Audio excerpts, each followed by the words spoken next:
भावानि शंकर वंदे श्रद्धा विश्वास रूपिण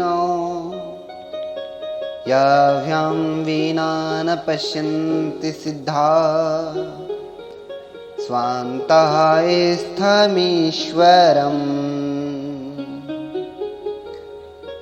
ओम उमा महेश्वराभ्यां नमः।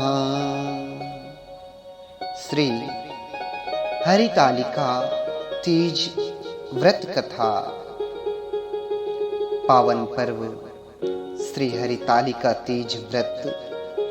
सनातन धर्म प्रेमियों, आइए श्रवण करते हैं श्री हरितालिका तीज की जो है व्रत कथा। भाद्रपद मास के शुक्ल पक्ष की तृतीया को किया जाने वाला यह व्रत कथा श्रवण करते हैं। श्री परम पावन भूमि कैलाश पर्वत पर विशाल वट वृक्ष के नीचे भगवान शिव पार्वती सभी गणों सहित बाघंबर पर विराजमान थे। बलवान वीरभद्र, श्रृंगी, भृंगी, नंदी आदि अपने अपने पैरों पर सदाशिव के दरबार की शोभा बढ़ा रहे थे। गंधर्वगण, किन्नर, ऋषि हरि भगवान की अनुष्टुप छंदों से स्तुति गान, स्वर अलापों से वाद्यों में संलग्न थे। उसी अवसर पर महारानी पार्वती जी ने भगवान शिव से दोनों हाथ जोड़कर प्रश्न किया कि हे महेश्वर, मेरे बड़े सौभाग्य हैं जो मैंने आप सरीखे पति को वरण किया। क्या मैं जान सकती हूँ कि मैंने वह कौन सा पुण्य अर्जन किया है? आप अंतर्यामी हैं, मुझको बताने की कृपा करें। पार्वती जी की ऐसी प्रार्थना सुनने पर शिव जी बोले, हे वराननी, तुमने अति उत्तम पुण्य का संग्रह किया था जिससे तुमने मुझे प्राप्त किया है। वह अति गुप्त है। अब तुम्हारे आग्रह पर प्रकट करता हूं। सनातन धर्म प्रेमियों, अब हरितालिका तीज की कथा यहीं से प्रारंभ होती है। भाद्रपद माह अर्थात भादो महीना के शुक्ल पक्ष के तीज का व्रत हरितालिका के नाम से प्रसिद्ध है। यह जैसे तारागणों में चंद्रमा, नवग्रह में सूर्य, वर्णों में ब्राह्मण, देवताओं में गंगा, पुराणों में महाभारत, वेदों में साम, इंद्रियों में मन, ऐसा ही यह व्रत श्रेष्ठ है। जो तीज हस्त नक्षत्र युक्त पड़े वह और भी महान पुण्य कारक होती है। ऐसा सुनकर श्री पार्वती जी ने कहा, हे महेश्वर, मैंने कब और कैसे यह तीज व्रत किया था? विस्तार के साथ श्रवण करने की इच्छा है। इतना सुनकर भगवान शंकर बोले कि हे भाग्यवान उमा, भारत के उत्तर में श्रेष्ठ एक पर्वत है। उसके राजा का नाम हिमाचल है। वहां तुम भाग्यवती रानी मैना से उत्पन्न हुई थी। तुमने बाल्यकाल से ही मेरी आराधना करना प्रारंभ कर दिया था। कुछ उम्र बढ़ने पर तुमने हिमालय की दुर्गम गुफाओं में जाकर मुझे पाने हेतु तप किया। तुमने ग्रीष्म काल में बाहर चट्टानों पर आसन लगाकर तप किया। वर्षा काल में बाहर पानी में तप किया। शीत काल में पानी में खड़े होकर मेरे ध्यान में संलग्न रही। इस प्रकार 6 कालों में तपस्या करके भी जब मेरे दर्शन न मिले तब तुमने ऊर्ध्वमुख होकर केवल वायु सेवन किया, फिर वृक्षों के सूखे पत्ते खाकर इस शरीर को क्षीण किया। ऐसी तपस्या में लीन देखकर महाराज हिमाचल को अति चिंता हुई। इसी सुअवसर पर देवर्षि नारद जी उपस्थित हुए। राजा ने हर्ष के साथ नारद जी का स्वागत व पूजन किया और उपस्थित होने का कारण जानने के इच्छुक हुए। नारद जी ने कहा, राजन, मैं भगवान विष्णु का भेजा आया हूँ। मैं चाहता हूँ कि आपकी सुंदर कन्या को योग्य वर प्राप्त हो। वैकुंठ निवासी शेष साई भगवान ने आपकी कन्या का वरण स्वीकार किया है। राजा हिमाचल ने कहा, महाराज, मेरे सौभाग्य है जो मेरी कन्या को विष्णु जी ने स्वीकार किया है और मैं अवश्य ही उन्हें अपनी कन्या उमा का वाग्यदान करूंगा। यह सुनिश्चित हो जाने पर नारद जी वैकुंठ पहुंचकर श्री विष्णु भगवान से पार्वती जी के विवाह का निश्चित होना सुनाया। इधर महाराज हिमाचल ने वन में जाकर पार्वती जी से भगवान विष्णु से विवाह होने का निश्चित समाचार दिया। ऐसा सुनते ही पार्वती जी को महान दुख हुआ। उस दुख से तुम विह्वल होकर अपनी सखी के पास पहुंचकर विलाप करने लगी। तो तुम्हारा विलाप देख सखी ने तुम्हारी इच्छा जानकर कहा, देवी, मैं तुम्हें ऐसी गुफा में तपस्या को ले चलूंगी जहां तुम्हें महाराजा हिमाचल भी न ढूंढ सकेंगे।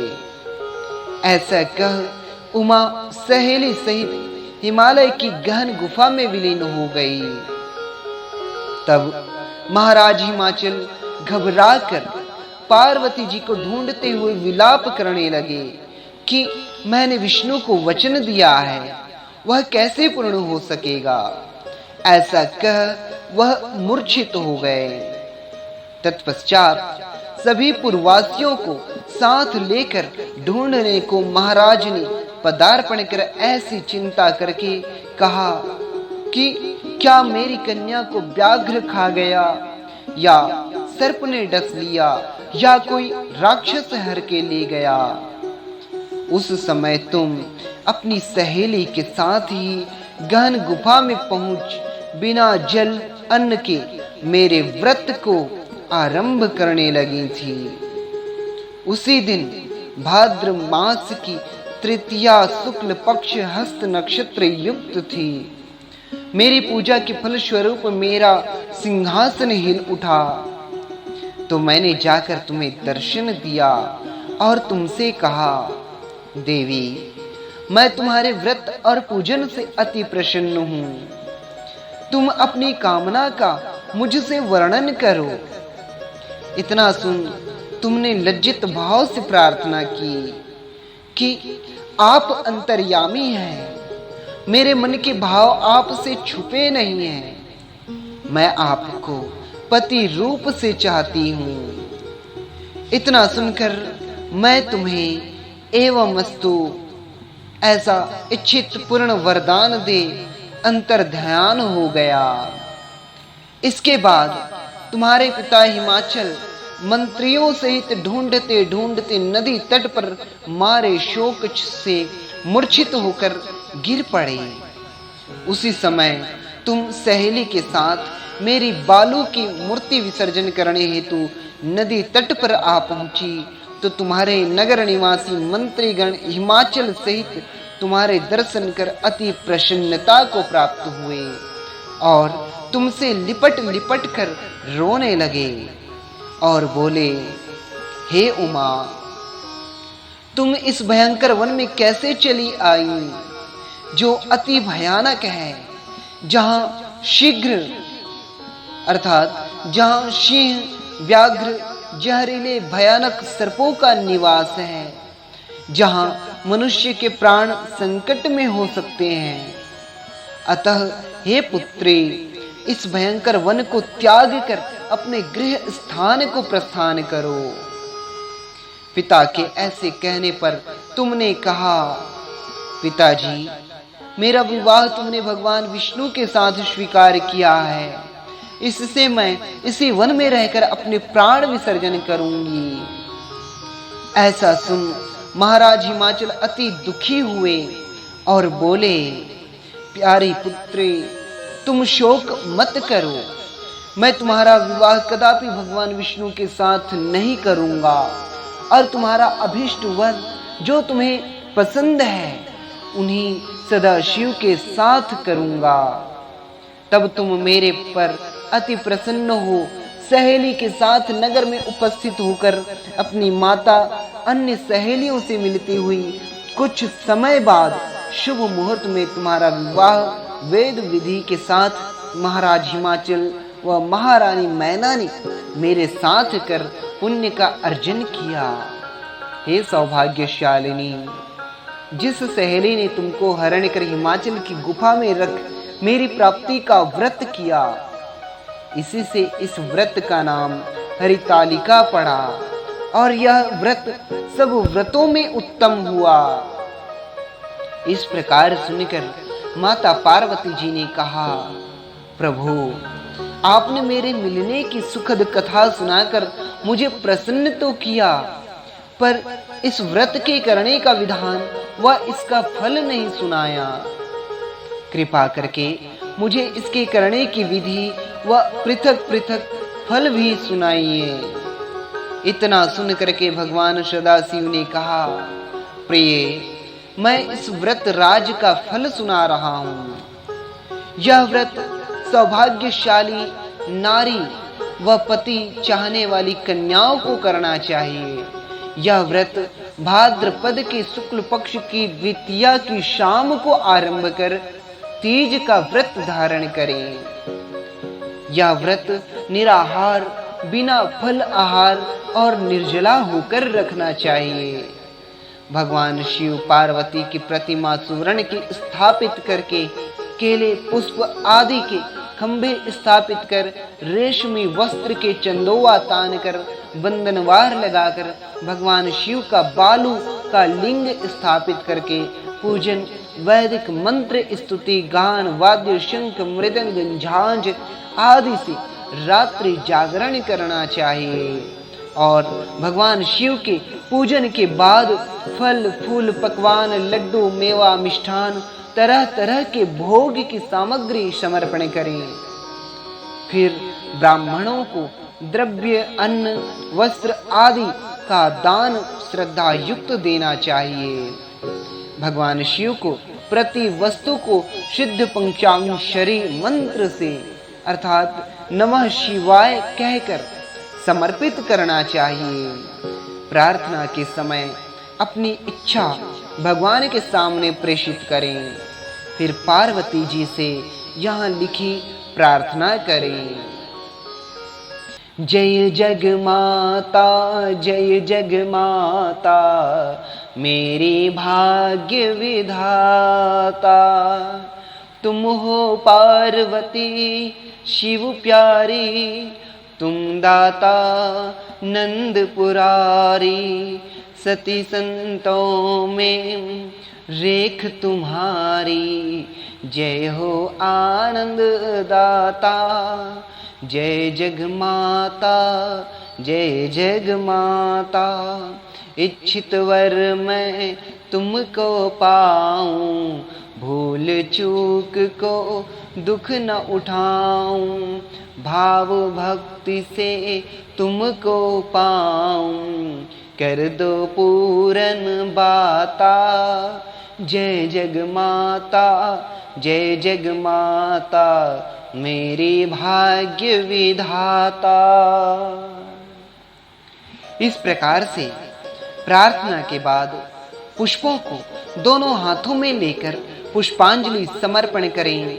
फिर चतुर्थी को शिवलिंग किसी नदी या तालाब में विसर्जन करें। फिर 3 ब्राह्मणों को भोजन करा के दक्षिणा देवें। इस प्रकार यह व्रत पूर्ण करने से नारी सौभाग्यवती होती है। धन वह पुत्र पौत्रों से सुखी होकर जीवन व्यतीत करती है। कन्याओं के व्रत करने से कुलीन धनवान वर को प्राप्त होने का सौभाग्य होता है। हे देवी, जो सौभाग्यवती नारी इस व्रत को नहीं धारण करती, वह बार बार वैधव्य व पुत्र शोक को प्राप्त होती है।